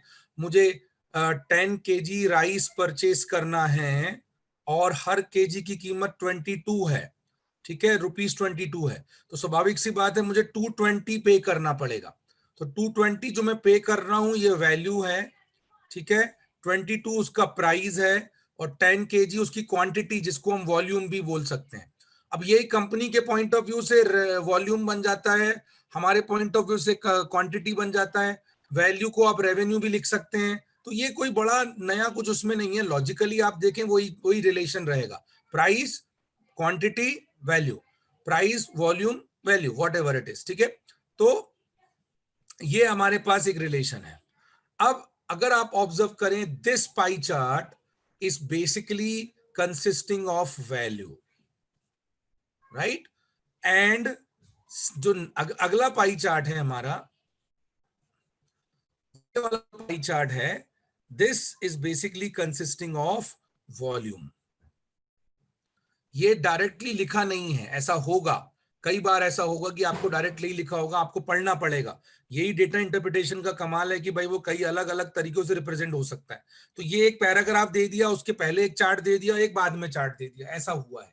तो प्रैक्टिकली अगर आप ऑब्जर्व करें, पहला वाला चार्ट वैल्यू को कंसिस्ट करता है। अब वैल्यू को कंसिस्ट कर रहा है, मतलब यहां डेटा हमारे पास लिखा हुआ है 16,50,000। तो आपके पास टेबल में भी, आपके पास जो शीट है उसमें भी लिखा होगा। सो दिस इज 16,50,000 का पूरा वैल्यू। एंड ऊपर वाले के लिए कितना दिया हुआ है हमारे को? Volume. Volume is given, how much is volume? 1500, ठीक है। अब पाई चार्ट में क्या होता है, पाई चार्ट में आपको एक पाई चार्ट बना हुआ है और इसको परसेंटेज के थ्रू बाइफरकेट किया हुआ है। परसेंटेज के थ्रू बाइफरकेट करने से क्या होगा कि आप इसमें से इनकी वैल्यूज निकाल सकते हैं। वॉल्यूम में जैसे आईबीएम का कितना यूनिट सोल्ड हुआ, मतलब वॉल्यूम मतलब कितनी क्वांटिटी सोल्ड किया। तो आईबीएम ने टोटल मार्केट शेयर का 10% बेचा, मतलब 1500 का 10% निकालेंगे हम 150, तो आईबीएम 150 आ जाएगा। वैसे ही अगर मुझे एचपी का निकालना है तो 1500 का 8% एंड सो ऑन। सिमिलरली अगर मुझे उनका वैल्यू निकालना है, तो मुझे अगर आईपीएम का निकालना है तो 16,50,000 का 28% निकालना पड़ेगा। ये इसका मीनिंग है, दैट्स इट, ठीक है। तो हमें इतना समझ आ गया। अब समझने के बाद अगर आप ऑब्जर्व करेंगे, इस क्वेश्चन में 3 क्वेश्चंस थे यहाँ पर, ठीक है। तो 3 क्वेश्चन में पहला जो क्वेश्चन था मेरे हिसाब से पहले दो क्वेश्चन आपको इग्नोर करने थे. You should have started with third question. तो अगर आप ऑब्जर्व करें, वैल्यू दिया हुआ है, वॉल्यूम दिया हुआ है, तो आई कैन फाइंड प्राइस. तो वैल्यू और वॉल्यूम से प्राइस निकाला जा सकता है. तो कैसे? 2005 में आपको प्राइस निकालना है, यही बोला गया है. सेल प्राइस कितना है, किसका? आईबीएम का. तो मैं आईबीएम का सेल्स प्राइस कैसे निकालेंगे ये हम देखते हैं. ठीक है, तीसरा क्वेश्चन पहले कर रहा हूं, फिर उसके बाद मैं करूंगा पहला और दूसरा question.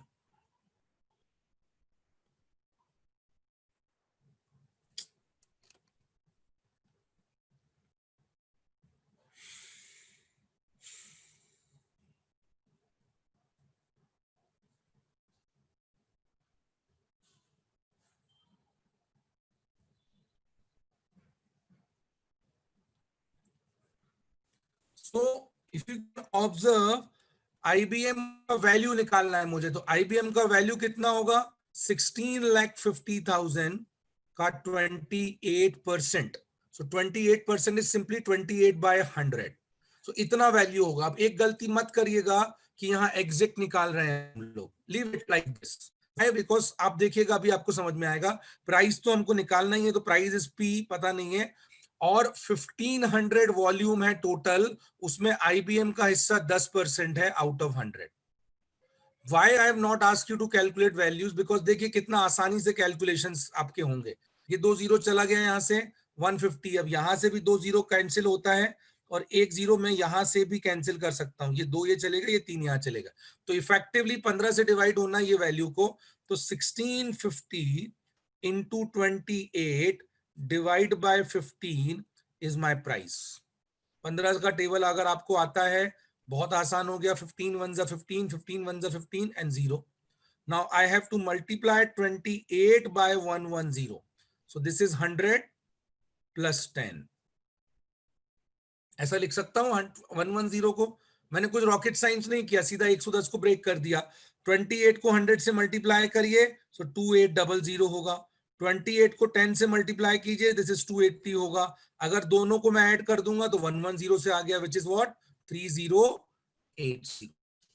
So it is pretty simple question. Third one, you could have answered this question correctly by reading the data properly. और इतना बेसिक अंडरस्टैंडिंग हमको बनाते हुए चलना है कि value is equals to price into volume. Volume हमारा second pie है, वैल्यू हमारा फर्स्ट पाई है. तो प्राइस आसानी से निकाल सकते हैं.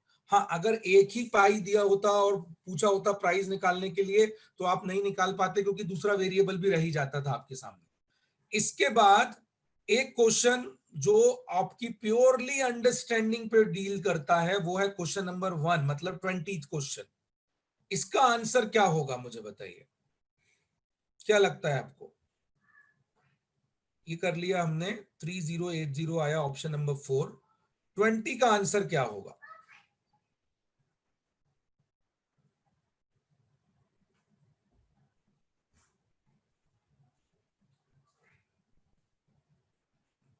Anyone?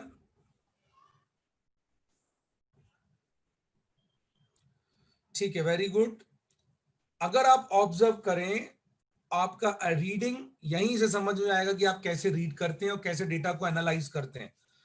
For the year 2005, which company has realized lowest average unit sales price for PC? which company बोला है, और डेटा में क्या लिखा है? The pie chart show the distribution of New York market. Very good. But एक चीज जो डेटा में अननोन है वो है ये others. So the problem with for this question is, do we have a data for all companies? No. No, we don't have a data for all companies. Other नाम की कोई कंपनी नहीं है. Other is something which is, there can be 1 company, 2 company, 3 company, 10 companies. I don't know, we don't know. So अगर आपको which company पूछा है, मतलब सारी कंपनीज का डेटा होना चाहिए. अगर अदर की जगह मान के चलिए कुछ XYZ कोई कंपनी होती, तो आंसर निकल जाता. जैसा अपन ने क्वेश्चन नंबर 22 किया, वैसे ही आपको चारों ऑप्शन का करना पड़ता. बट बिकॉज डेटा ही नहीं दिया है, इसलिए इस क्वेश्चन का आंसर हो जाएगा straight away can not be. Determined. ठीक है, याद रखना ऐसे क्वेश्चंस में सीएनडी बनता है। और ये आपकी रीडिंग पे देखो, उसमें कुछ करना पड़ा क्या, नहीं करना पड़ा, सबसे बड़ा बेस्ट एडवांटेज ये था। अब आ रहा है सबसे अच्छा क्वेश्चन पूरी आज का जितने भी क्वेश्चंस हमने किए हैं, और वो है 21। ऐसे क्वेश्चंस अगर आप करने सीख गए तो आप डीआई में आ गए हैं, मान के चलिए भाई। यही आपका प्रैक्टिस भी है और यहीं से हम सीखना चालू करेंगे। अरे कौन है भैया, ये क्यों लिख रहे हो? आप ही सॉल्व कर दो मेरी जगह पे। लो, अब मत लिख सकते, अब नहीं लिख सकते, लिख के दिखाओ। अब भूल सर जाता हूँ तो गलती से हो गया था। कोई बात नहीं यार, मजाक कर रहा हूं मैं, ठीक है। अब नहीं लिख पाओगे, कोई भी नहीं लिख पाओगे, ठीक है। So question number 21 is the brilliant question. I am giving you 20 seconds, read it once again and data को बिल्कुल देखिए, क्वेश्चन को रीड करिए एंड डेटा को एक बार समझने की कोशिश करिए क्या पूछ रहा है। Read it.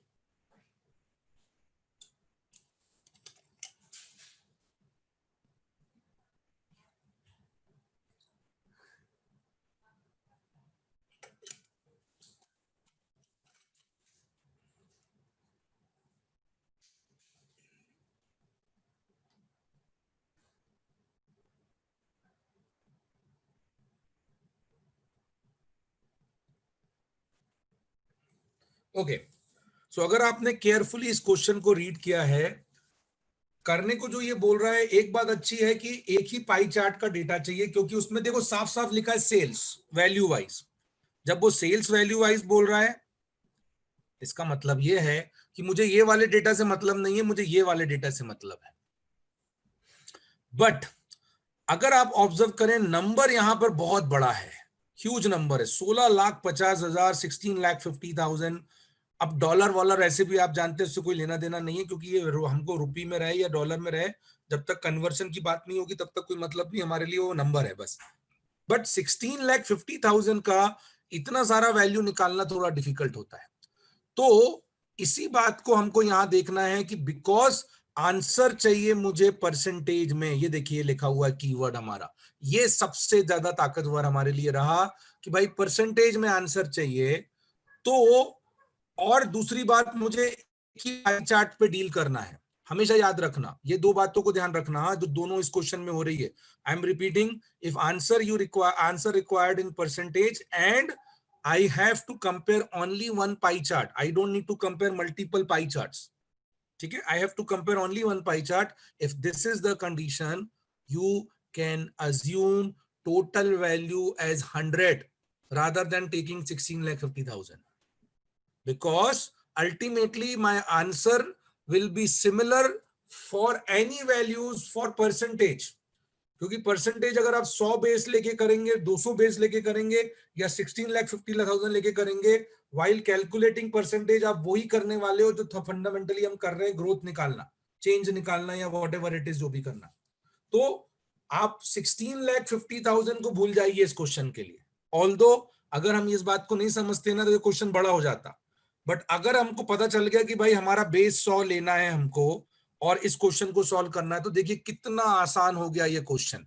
तो ये बोलना चाह रहा है ओवर द पीरियड, जो हमारे को डेटा दिया है 2005 का है, वेरी गुड, और 2006 का उसने कुछ इंक्रीमेंट बताया है। अब उसमें भी उसने बाइफरकेट किया है। पहले अपन लिखते हैं आईबीएम। आईबीएम हमारा बेस 100 है, इसका मतलब यहां 28 आना चाहिए। एप्पल हमारे पास कितना है, 14 है, यहां पर 14 आना चाहिए। इसके बाद उसने इन दोनों के बाद बोला है कि रिमेनिंग का मतलब है बाकी जितने बचे हुए हैं उसको उसने एक में डाल दिया है। तो आउट ऑफ 100, 28 प्लस 14, 42 आ चुके हैं, तो रिमेनिंग विल बी 58। इसमें अदर्स भी आ जाएंगे, आपका ये टेंडी आ जाएगा, टेक्सास आ जाएगा, और बाकी जो भी एचपी है वो सब आ जाएगा, ठीक है। तो हम 16,50,000 को भूल गए, हमारे पास 28, 14 एंड 58 ये वैल्यूज हैं, इसका ग्रैंड टोटल 100 आता है। अब क्वेश्चन में बोला है कि आईबीएम का प्राइस इंक्रीज हुआ है 50% से, तो 50% से बड़ा है, मतलब केनाई से 14 से बड़ा होगा, 28 का 15%, ठीक है, 14 से बड़ा होगा। अब यहां पर कितनी वैल्यू होती है उसकी कोई जरूरत नहीं है, आप केवल इतना समझिए कि कितना बड़ा हुआ है, 14, 50% मतलब 14। एप्पल का प्राइस कितने से बड़ा है? 15% से। तो 14 का 15%, 10% होगा 1.4, 5% होगा उसका आधा 0.7, तो ये हो जाएगा टोटल 2.1। सो कैन आई से 14 हो गया IBM का इंक्रीज, दिस इज 14। एप्पल का इंक्रीज कितना दे दिया हमको? 2.1। एंड अदर के लिए क्या बोला है? कुछ भी नहीं बढ़ेगा। देखो, remaining will remain as it is, remaining the same. इसका मतलब टोटल ग्रोथ कितना हो रहा है मुझे यहां पर? 16.1। एंड 16.1 का जो ग्रोथ है वो ग्रोथ 100 बेस पे है। तो अगर 100 बेस पे है तो जो ग्रोथ दिख रहा है वैल्यू वाइज वही आपका आंसर होगा। I don't need to calculate growth here because base is 100. Ultimately divide by 100 करेंगे और मल्टीप्लाई बाय 100 करेंगे तो वो कैंसिल ही हो जाने वाला है। तो जो भी न्यूमरेटर में होगा, जो कि ये वैल्यू है, वही आपका आंसर आएगा ग्रोथ निकालने के लिए। So the best part for this question is, although this question looks like a difficult because the number looks very difficult, but हमने कैसे इसको easy बनाया? By converting this number into 100 base. And I have already explained, दो ही reason से हो सकता था। एक, आपको एक ही बेस मतलब एक ही पाई चार्ट का निकालना है, और दूसरा हमें परसेंटेज में आंसर निकालना है। ठीक है, तो ये आप ध्यान रखना। क्वेश्चन नंबर 21 ऐसे किया जा सकता था। ठीक है, दैट्स इट। क्वेश्चन नंबर 21 आखिरी क्वेश्चन हम आज करेंगे। यहां तक क्लियर है सभी को? Yes, sir. I hope Yes, this is sir. clear. Now let us go ahead with 23 to 27. That is हमारा आखिरी सेट। पहला हमने लाइन ग्राफ किया, पहला टेबल किया, उसके बाद बार किया, इसके बाद हमने कर लिया पाई। अब आता है हमारा लाइन ग्राफ, आखिरी टाइप। इसके अलावा भी मिक्स टाइप रहते चलेंगे, बहुत अलग अलग आपके सेशंस, तो डिपेंडिंग ऑन योर कोर्स होंगे, तब उसमें हम लोग टाइप अलग अलग करेंगे। बट फिलहाल ये वाला ब्रिलियंट सेट। अब पहली बार एक ऐसा सेट आ रहा है जो इंफॉर्मेशन हमको दी है वो डायरेक्ट नहीं है। पढ़ो, अच्छे से समझ आ जाएगा आपको। Take 2-3 minutes of it and I will take extra 5 more minutes। ठीक है, तो आपका ये सेशन के मैं कुछ 2-3 क्वेश्चन कराऊंगा, बाकी क्वेश्चन आपको ही करना है। ट्राई कीजिए। And my suggestion is try first 24, पहले डेटा एनालाइज करना, 24 क्वेश्चन करना, उसके बाद बाकी के क्वेश्चन पे जाना। हाँ भाई, so a brilliant question. Why this is a good question? Because अभी तक जो हमने DI किया था, you would have observe that कि जो डेटा दिया उसी को एनालाइज कर रहे थे हम। यहां पर एक चीज एक्स्ट्रा और करना पड़ेगा। अपार्ट फ्रॉम डेटा एनालिसिस हमको एक चीज और क्या करना पड़ेगा? वो ये होगा कि डेटा को हम कैसे कॉम्प्रीहेंड कर पाएंगे और उसको कैसे क्वेश्चंस के अकॉर्डिंग रिलेट कर पाएंगे। Why I am saying this? Because अगर आपने ढंग से पढ़ा है, ये जो बार ग्राफ है, ये सॉरी लाइन ग्राफ है, I am sorry, this line graph is actually consist of percentage. It is not in value. ये वैल्यू नहीं है, याद रखिए। वैल्यू नहीं है तो आप कंपेयर नहीं कर पाएंगे। So problem here is, for example के लिए अगर आप देखें x और y, ठीक है, ये वाला वैल्यू 40 वाला x है, ये ऊपर वाला y है। अब न्यूमेरिकली y 45 दिख रहा है और x दिख रहा है 40, बट ये परसेंटेज में है। अगर मैं आपसे पूछूं वैल्यू वाइज, टेल मी किसका प्रॉफिट ज्यादा है इस ईयर में, 96 में? वैल्यू वाइज किसका प्रॉफिट ज्यादा है, आप बता पाएंगे? Anyone? No, did you get my question? X का 40% प्रॉफिट है, वाई का 45% है, ये न्यूमेरिकल दिख रहा है। वैल्यू वाइज किसका प्रॉफिट ज्यादा है? So we cannot determine it until कोई वैल्यू बेस नहीं दिया हो। ठीक है, यही बात है। प्रॉब्लम यहां पर ये रहेगा कि अगर वैल्यू नहीं दिया है, आई कांट से 45% वाला वैल्यू ज्यादा है या 40% वाला ज्यादा है, क्योंकि 45 एंड 40 आर परसेंटेज। ठीक है, so in this question I don't have expenditure, I don't have income, I have only one thing which is percentage. मतलब कहीं भी वैल्यू नहीं दी हुई है, ये बात आपको ध्यान रखना है। इसको हम कहते हैं डेटा जो यहाँ पर दिया हुआ है वो या तो इनकम्प्लीट मानिए, या आपको डेटा ऐसा दिया है कि केवल और केवल specifically question to question vary करता चला जाएगा। ठीक है, तो इनकम्प्लीट टाइप ऑफ डेटा है ये। ठीक है, बट आंसर्स निकलेंगे। इनकम्प्लीट का मतलब ये नहीं कि उन्हें इंटेंशनली कुछ छूट गया है उनसे, ये इंटेंशनली रखा गया है वैसा। तो पहले क्वेश्चन था 24, बट एक और बात ध्यान रखिएगा कि यहाँ एक बात और बोली है, प्रॉफिट परसेंटेज किसका बेस पे निकलता है? एक्सपेंडिचर पे। ये बहुत इंपॉर्टेंट है।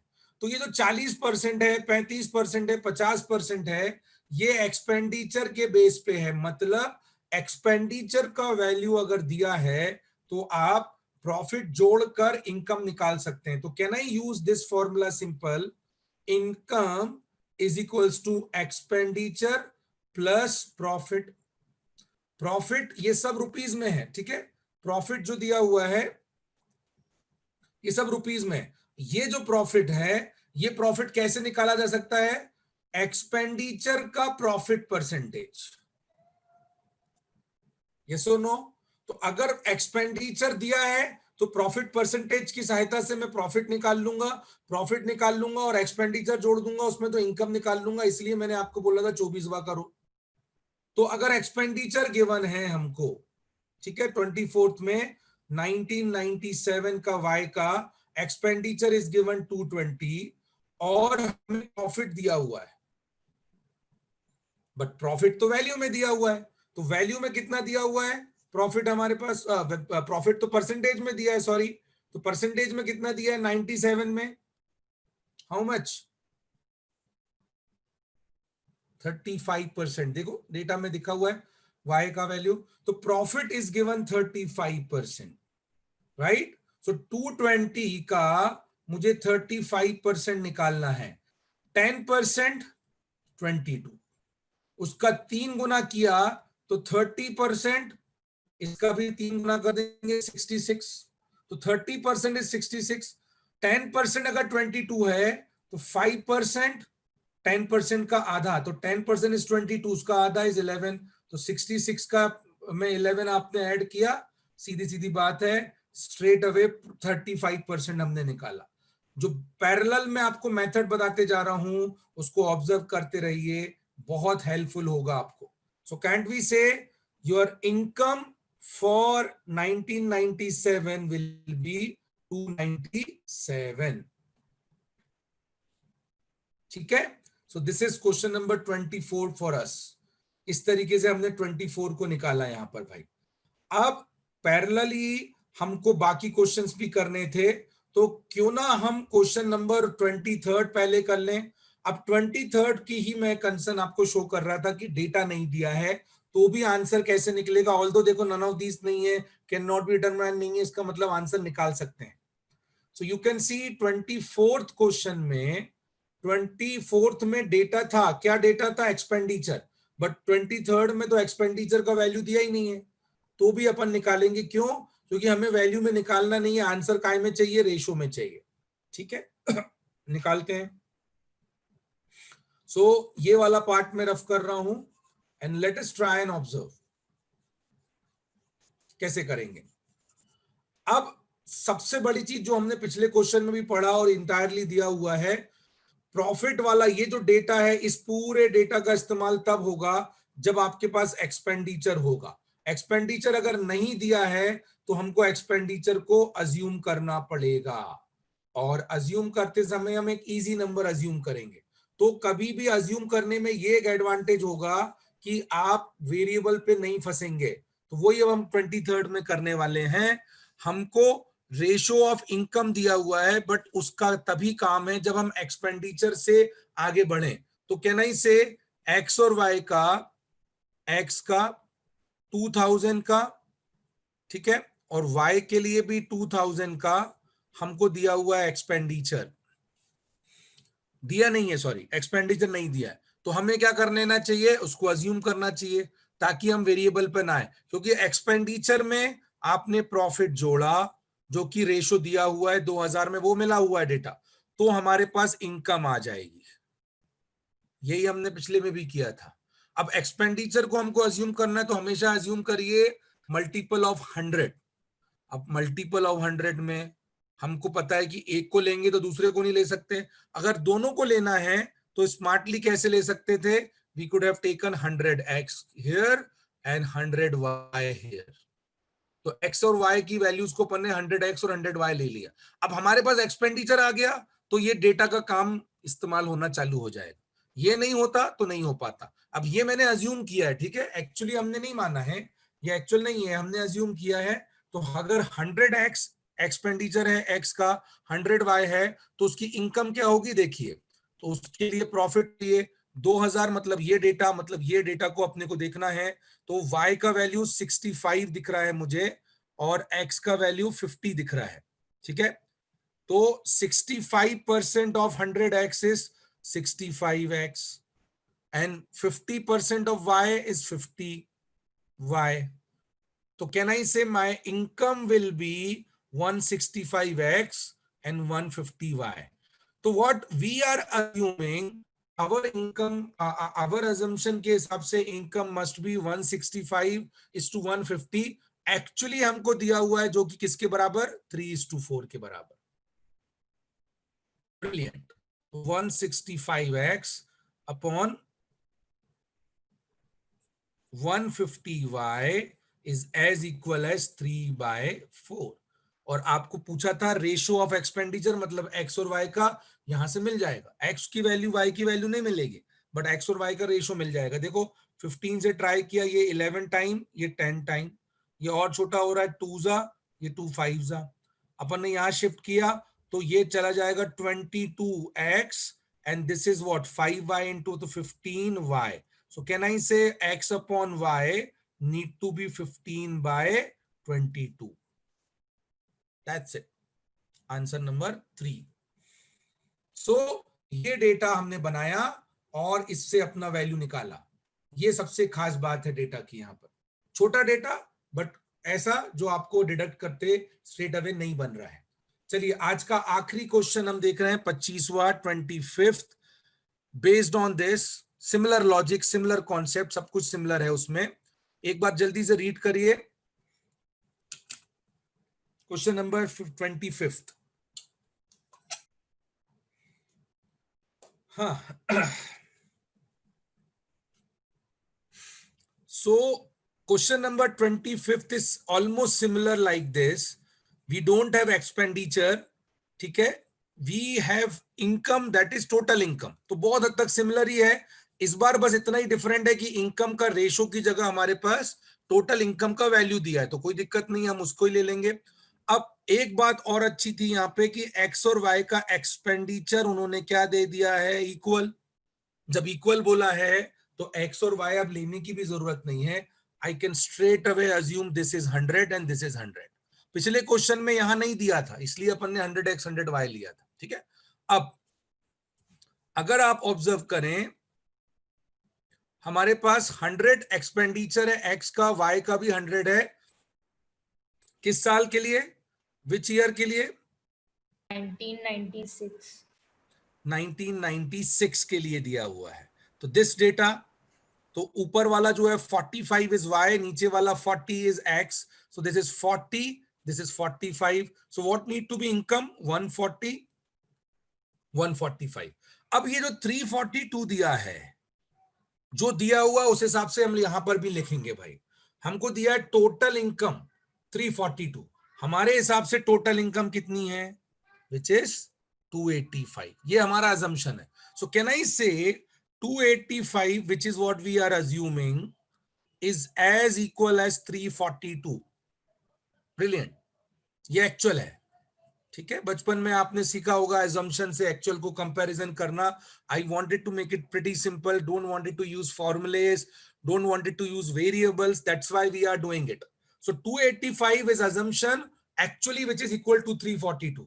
now what we have to calculate, total profit। brilliant। What is total profit from our understanding के हिसाब से 85। तो assumption के कॉलम के सीधे नीचे को 85, तो actual कितना होगा, क्रॉस, that's it। तो 342 into 85, that is divided by 285। so 5 से कैंसिल्ड आउट किया 17, 5 से और कैंसिल्ड आउट किया 5 जा, कितना बचा है ये 3 7s। अब अगर आप ऑब्जर्व करें 340 to 57, ये ब्रिलियंटली 6 टाइम कैंसिल हो रहा है। 7 6 are 42 and 5 6 are 30, तो 300 plus 42 342, 6 time exactly, and 17 into 6 का मल्टीप्लाई करना है, so my profit will be 102 crores. That's it. So this is the way we can deal such questions. I'm intentionally not solving 2 more questions. My request is to solve remaining 2 questions and compulsory try some more data interpretation question from this sheet itself. ठीक है? I have tried covering most of them. मैं एक session और इसका plan करूंगा आपके लिए basic पे, और थोड़ा और टाइप हम लोग डिस्कस करेंगे। Then depending on your course, बहुत सारे फिर डिपेंडिंग ऑन द कोर्स, मैंने जैसे बोला डीआई के क्वेश्चंस होंगे भाई आपके। Is it clear? Anyone, any query? I hope this is pretty clear now. Thank you so much for the day. आज के लिए इतना काफी था हमारा।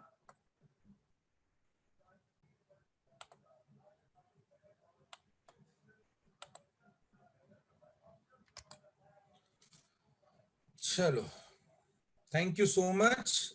रिकॉर्डिंग्स ये आपको चाहिए रहेगा तो you can just message me, message ma'am या मुझे, जिसको भी, ठीक है।